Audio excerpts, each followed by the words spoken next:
मेरे पास ये हाथ है, ये हथियार मेरे पास है जो मैं भीख मांगता हूं रब्बे करीम के आगे। मेरे पास ये हाथ है, मैं आज तुम्हारे सामने भीख मांग रहा हूं कि तुम इत्तेहाद पैदा करो। यही मेरे पास है। ये दुआ के लिए भी हाथ उठते, आज हाथ तुम्हारे सामने भीख मांग रहे हैं कि मजलिस को भारत में कामयाब करो।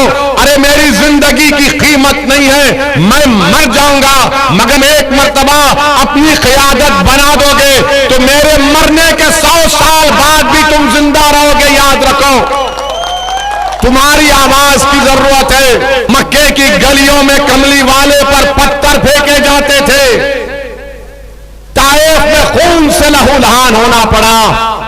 मेरा हीरो वो कमली वाला है। जब वो नहीं पलटे तो गुलाम कहां पलटेगा? जब मालिक नहीं पलटे तो गुलामों का गुलाम कहां पलटेगा?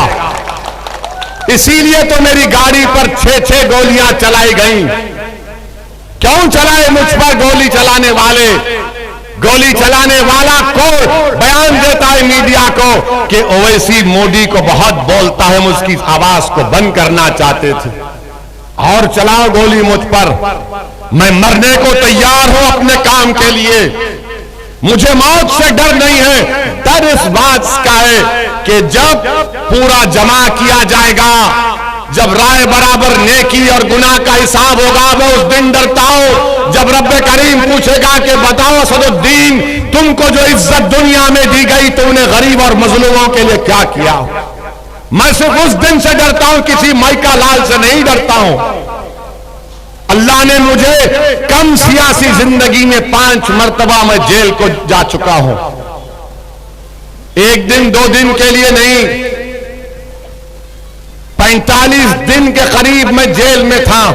बल्कि 1998 का फुटबॉल वर्ल्ड कप पूरा जेल में देखना पड़ा मुझे।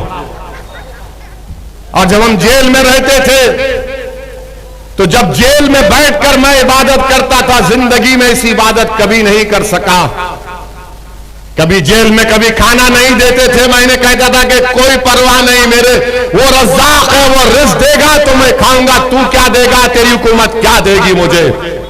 मेरे अजीज दोस्तों और बुजुर्गों, इसीलिए मुझको गालियां दी जाती हैं, इसीलिए मुझको तमाम बातें की जाती हैं। आप बताओ आपने क्या हासिल किया कि आज मुझ पर इल्जाम लगा दिया जाता है मैं इनसे मिला हूं, उनसे मिला हूं। अरे दुनिया में कोई ऐसा दौलतमंद नहीं पैदा हुआ इंशाअल्लाह ताला जो असदुद्दीन ओवैसी के जमीर को, ईमान को खरीद सके। मेरे अजीज दोस्तों और बुजुर्गों, मेरा जमीर जिंदा है इसलिए मैं लड़ता हूं। मेरा जमीर अगर मुर्दा होता तो मैं हैदराबाद में आराम से बैठता, मैं हैदराबाद में आराम से बैठता, अपने घर में बैठता, मैं भारत के कोने कोने में नहीं फिरता। मेरा अगर जमीर खुदा ना खास्ता मुर्दा होता तो मैं तुम्हारी गली कूचों में नहीं आता। अगर मेरा जमीर मुर्दा होता तो मैं दिल्ली की गलियों में नहीं फिरता। अगर मेरा जमीर मुर्दा होता तो मैं उत्तर प्रदेश और बिहार के गांव गांव जाकर इत्तेहाद और सियासी ताकत की बात नहीं करता। मेरा जमीर जिंदा है और रहेगा इंशाअल्लाह ताला। मेरे पास क्या है? मेरे पास दौलत इतनी नहीं है, मगर मेरे पास एक बहुत बड़ी दौलत है। मेरे पास अल्लाह ने हाथ दिए, 2 हाथ दिए। मैं हर नमाज के बाद अल्लाह से हाथ उठाकर भीख मांगता हूं। मैं तालियां मारने के लिए नहीं कह रहा हूं। मैं जब रात में अगर अल्लाह मुझे उठा देता है तो अल्लाह से भीख मांगता हूं कि अल्लाह परवरदिगार, मैं जिस मकसद के तहत काम कर रहा हूं तू जानता मेरे दिल में क्या है। मुझ पर इल्जाम लगाने वालों, बताओ मेरी पार्लियामेंट की एक एक तकरीर तुम्हारे सामने, एक एक अल्फाज तुम्हारे सामने।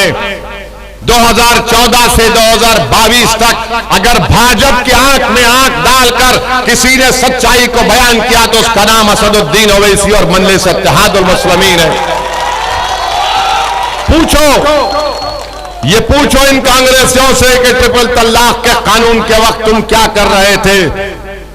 किसने भारत के आईन का, संविधान का हवाला देकर कहा कि मुस्लिम महिलाओं के खिलाफ नहीं है? पूछो इन कांग्रेसियों के जब CAA का कानून आया जिसमें मजहब के नाम पर शहरियत, सिटीजनशिप देने की बात हुई, किसने भाजपा के 300 एमपीओं के सामने खड़े होकर अमित शाह की आंखों में आंखें डालकर मैंने कहा कि जिस तरह महात्मा गांधी ने उस वक्त के साउथ अफ्रीका के कानून को काला कानून कहकर फाड़ दिया, देखो नरेंद्र मोदी, मैं इस तुम्हारे कानून को फाड़ता हूं, इसको नहीं मानते। बताओ किसने कहा था कि हम ट्रिपल तलाक के कानून को नहीं मानते क्योंकि मुस्लिम महिलाओं के खिलाफ है? क्या वो गुनाह था? क्या वो मेरी गलती थी? यूएपीए का कानून कांग्रेस ने अमित शाह की तायीद की, मैं उसकी मुखालिफत किया, बताओ क्या मैंने गुनाह किया? बुर्खे का मसला, हिजाब का मसला आया तो मैंने कहा कि हम पहनेंगे, हमारी बेटियां पहनेंगी क्योंकि हमारे तहजीब का हिस्सा है, बताओ क्या मैंने गुनाह किया? मैं लड़ता हूं इसलिए कि जब ट्रिपल तलाक का कानून पार्लियामेंट में आया, मैं अकेला था पार्लियामेंट में, मोदी के 280 एमपी थे 2014 से 19 तक, 3 मरतबा कानून लेकर आए, मैं अकेला खड़े होकर ट्रिपल तलाक के कानून के खिलाफ बोलता था। यही कांग्रेसी कहते थे कि दीवाना है, देखो खड़ा हो गया लड़ने के लिए। हां, मुझ में दीवानगी है इसलिए कि मैं मर मिटने के लिए तैयार हूं।